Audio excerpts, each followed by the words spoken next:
Hey guys, good morning and welcome back to my channel. It is now, wow, it's been a while and I know that I have been promising to be promising to get back on my social media track, and it just has not happened because I'm homeschooling now and all my classes are online, and so am just trying to make the most of the time that we have together while everyone is at home. So I've just put together a small package because now that I'm starting to take on clients again, and everybody keeps asking, well, actually, a few people have been asking, not everybody, but we're going to talk today about cognitive exercises. How do I deal with my everyday? And I think this is super relevant because everybody's at home and has been having to deal with their spouses and kids and themselves because now everything has just sort of come to a standstill. I think things are starting to pick up back here in Germany. Well, we just got the word that things are going to be picking up back. So we're going to go back to our normal lives soon. But I just want to take this time out because it came up in conversation with a client of mine to talk about how do I deal with distractions that may come about when I am on my journey of changing my life and trying to stay focused on those changes. But things are pulling me away from that with distractions and negative feedback. How do I deal with when things are just going wrong and everything just keeps going wrong after wrong after wrong after wrong? How do I encourage myself to stay on track and to accomplish the things that I set out to accomplish? And so I think this is kind of very, very, very good. This is actually not kind of, but a very good question that a lot of people get stuck with. And in the moment, you may forget. I sometimes forget myself. Okay, this is what I want to do. This is the goal that I set for myself.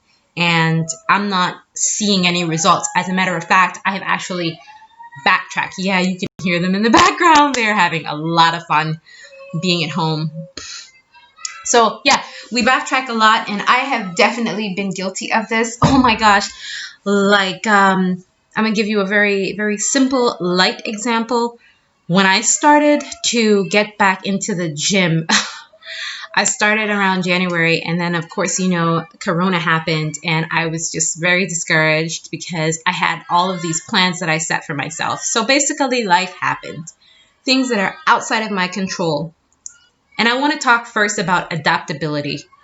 How well I adapt to whatever situation happens in my life is the measure of the results that I will get in terms of how successful I become at achieving those goals. Oh man, I think one of the biggest things that I had to learn was to really be aware of that adaptability process, right? And there are two things that fall under adaptability. Who is in control and who is holding you accountable to make sure that whenever life happens, you stay encouraged, you hear what you need to hear. It might not necessarily be what you want to hear, but you need to hear this in order for you to say, okay, this is what needs to happen. So two things. You need to remember who's in control. That is you and your higher power, whether you may believe in a higher power or not. There are things that you have to be aware of as to say, okay, this is out of my control. The only thing I really do have control over is myself. And I think that goes for people who are believers and non-believers as well. You have to accept what you have control over and what you don't have control over. And 100% of the time, you always have control over yourself. When you feel like you're losing control over yourself, you have to also remember your accountability partner. And that's why a lot of people have coaches, people like me, who call them up or who you call up to say, look, this is an unrealistic goal considering these things. or remember you did it in this situation, so you can do it in this situation, or let's look at what your contribution is. I'm bouncing on my bed. Whee. What your contribution is in terms of how you contributed to the achievement or lack thereof of the goals that you set. And we reevaluate, stop, and think about what we can do better. So accountability and knowledge of self. Knowledge of self, knowledge of your subconscious. Now, I want to talk a lot more about subconscious because it seems like a very Luffy, like meditative, yogis, Dalai Lama type of thing. And those things are also they're very important. And they're very big outside of the everyday perspective of like who we are and how well we're able to have that level of control. So I'll put it in a very small, simple way for you to understand it. If you're new at this, think of it as you're sitting down and your mind's running. Your mind's just wandering off into different thoughts. And then all of a sudden you catch yourself. I like that phrase, actually. You catch yourself and you're thinking to yourself, why am I thinking that? And you're like actually thinking about yourself thinking. So let's say this is the self and the thought, and then this is actually another part of you that's looking at this part and is looking at like, why are you thinking that? Or that's an interesting thought. Let's go with that. Let's take that one out and let's explore that in more deeper detail. So this is actually the you. And this is actually what a lot of people refer to as an idea of what the subconscious actually is. You're actually not the thoughts that you have, but the ability to pick and choose which ones you want to continue to divulge in. And I think there is major power in that. That is why there is a person that always makes themselves available to you should you, in case, need someone like that in your life to help you build up that muscle. So this is the one that's in control and not this one. And what that looks like in terms of like practice, meditation, prayer is cognitive dissonance, I think it's called. Let me get back to you with the name, but it's just a level of awareness that one can develop that is always there. I would even like to say that you develop this from age 3 or 5, but I'm not totally sure. From the moment you can remember thinking about the way you think, you have had the ability to change the way you think. And this is why I encourage meditation. Meditation should never be a chore, but it is definitely a simple way of really developing that ability to train your thoughts in the direction that benefits you the most. I'll say that again. You train your thoughts in the direction that benefits you the most.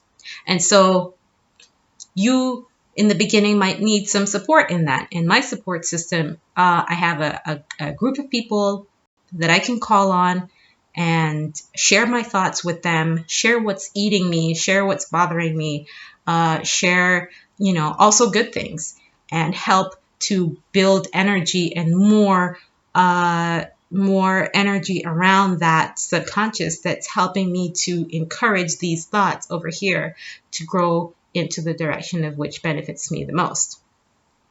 And so what that looks like when I'm by myself is that I just practice random exercises that train my mind to pick and choose thoughts. So I would say, think about a duck. What does the duck look like? What does the duck wear? Does the duck fly? Is the duck in a pond? And I'm just like picking more and more details around that thought. And that is, you're not so much focused on, okay, there's a duck in a pond and it's a male duck and he's with his friends, he's looking for fish. You're not so much thinking about the thought itself, but the exercise of the ability to pick and choose. And that makes this muscle way, way stronger. So when you find yourself in a situation, actually, when you are getting angry, for example, you can tell that anger, well, why am I angry? How do I handle? Do I choose? Do I react from this emotion or do I do nothing? What kind of actions do I want to take? Do I go to the gym, or do I cuss the person out, or do I look deeper into the surface of what exactly this anger is telling me about myself? Because thoughts and emotions are feedback from the outside world to us that are helping us to learn something about ourselves.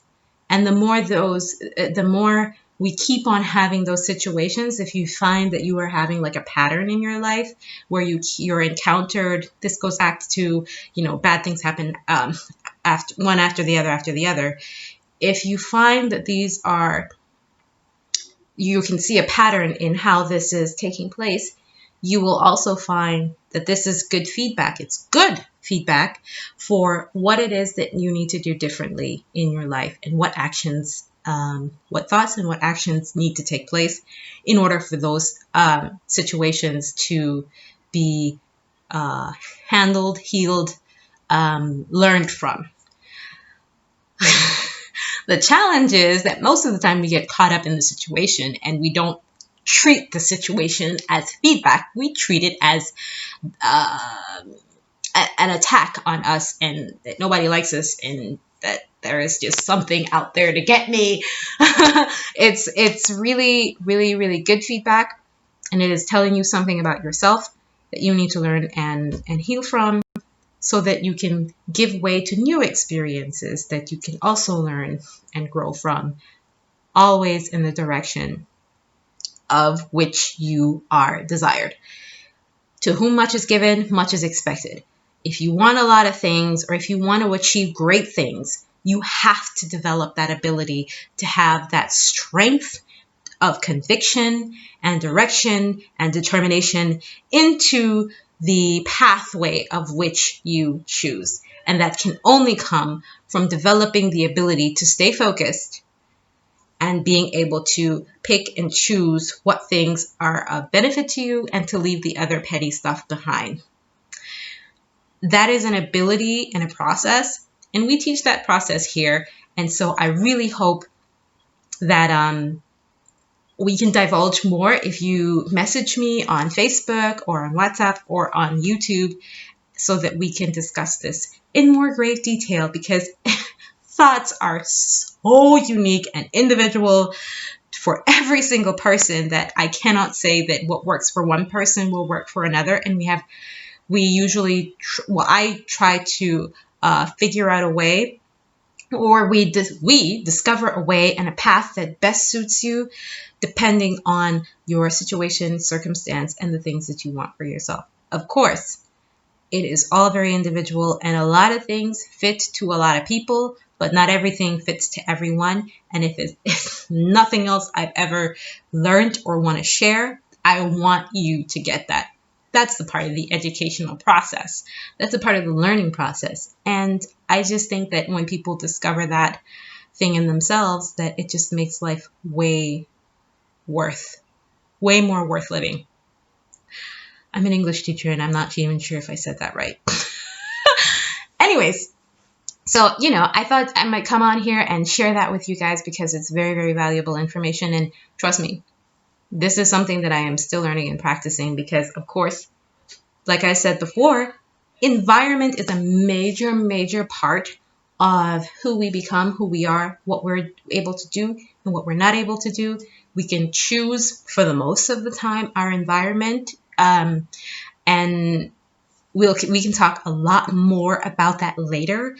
What kind of environment suit you, how to choose, how to pick the right ones that suit the best circumstances for the things that you say you want, and how to know whether or not, from the feedback you're getting from your environment, if you're in the right situation that's going to propel you forward in your happiness. Because, yeah, we talk about riches and success, but that's only a small part of being happy.